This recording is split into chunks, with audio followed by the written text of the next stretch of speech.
and welcome. Thank you so much for joining me for this well-being component of your workshop. We have the first term behind us and we approach the middle of the year. And so I am sincerely hoping that you are taking time to make sure that your emotional tanks are topped up. Teachers seldom have time to stop and reflect, pause or ponder to make sure that they're okay. And as I've said before, self-care is not selfish, and we really need to prioritize well-being and making sure that our own emotional tanks are topped up in order to be able to be the best we can be in the classroom. So thank you for joining me, and today we're going to be focusing on a model of well-being that was explained in Martin Seligman's book called Flourish.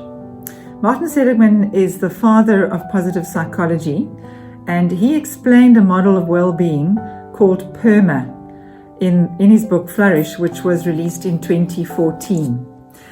Well-being, as defined by the World Health Organization, is a state in which the individual realizes his or her own abilities, can cope with normal stresses of life, can work productively and fruitfully, and is able to make a contribution to his or her community.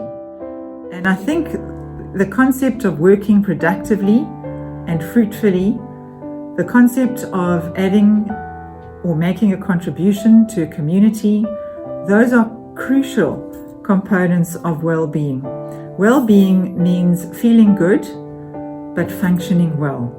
So if we take a moment to consider the 5 pillars of well-being as explained by Martin Seligman, I'm hoping that as you reflect on each of these 5 pillars and consider where you are in your own life, and look for opportunities to incorporate activities that are going to allow you to build these pillars of well-being. If we use this model PERMA in our school communities, we can build a model of flourishing. It's a way to support schools to flourish. So P in the word PERMA stands for positive emotions. Now we know that when we feel better, we function better. So how do we increase positive emotions? How do we increase feelings of joy, feelings of happiness, feelings of contentment, feelings of peace? If we can do that, we are going to increase positive emotions, and that's the first pillar of well-being. So if we look at gratitude practices, writing down 3 things we're grateful for each day, expressing affirmation, looking for what is going well, those are activities that we can implement that will allow us to feel positive emotions. The E in PERMA stands for engagement. When we are engaged in something that we enjoy, something that we really are interested in, we enter a state of flow. Time stops still, and we are able to really feel a sense of oneness with what we're doing. And that allows us to have a sense of well-being. So if you play a musical instrument, if you play sport, if you enjoy art, if you enjoy anything creative, make sure that you are doing things that allow you to engage with something that is of interest and meaning to you. And that then promotes a sense of engagement and enhances well-being. How are you engaging with activities that are meaningful to you, interests that are special? Consider ways that you can do that, because there is no doubt that you will feel a sense of well-being when you do. The R in PERMA stands for relationships. And if we cultivate meaningful relationships, we collaborate, we cooperate, we connect, that promotes a sense of well-being. And social connection, obviously during COVID, was really compromised. And so people's levels of well-being diminished because they were unable to connect meaningfully. So we need to be creative and look for ways of connecting meaningfully, whether it's via technology, socially distanced connection, but whatever it takes, we need to make sure that we are building relationships for our well-being's sake. The M stands for meaning.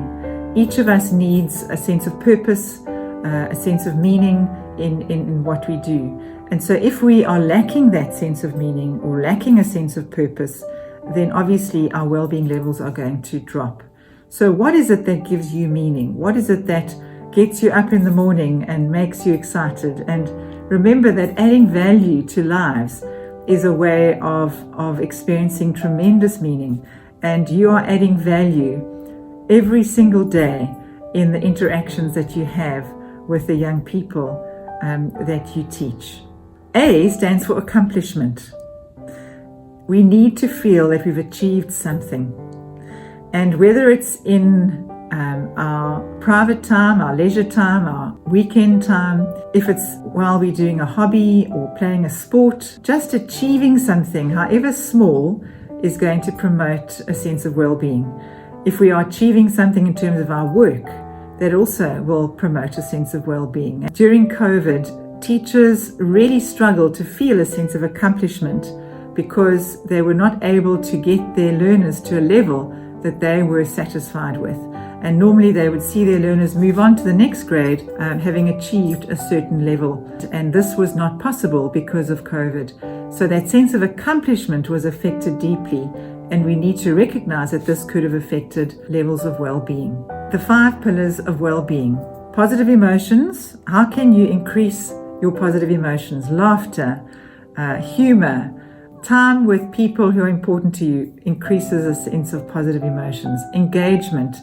Making sure that you're doing things that really allow you to get into a sense of flow, to disconnect from the world and really enjoy something creative. Relationships, social connection, making sure that you do not disconnect even though it's been difficult to meet together. Meaning, what is getting you up in the morning? What's giving you a sense of purpose? Get back to your why. Why were you called to teaching in the first place?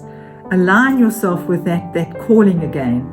And then the A for accomplishment, make sure that you are achieving little victories, set SMART goals, specific, measurable, achievable, realistic, time-bound goals, and allow yourself to feel that sense of accomplishment, whatever it is, because that's going to definitely add to your sense of well-being. Let's place well-being at the heart of education. For yourselves as teachers, for the learners as well, they also need to feel positive emotions, engagement, meaningful relationships, meaning in terms of their own lives, and accomplishment. So thank you for listening. I wish you well as you continue to build the 5 pillars of well-being, and may you make well-being a priority in your life in the months ahead.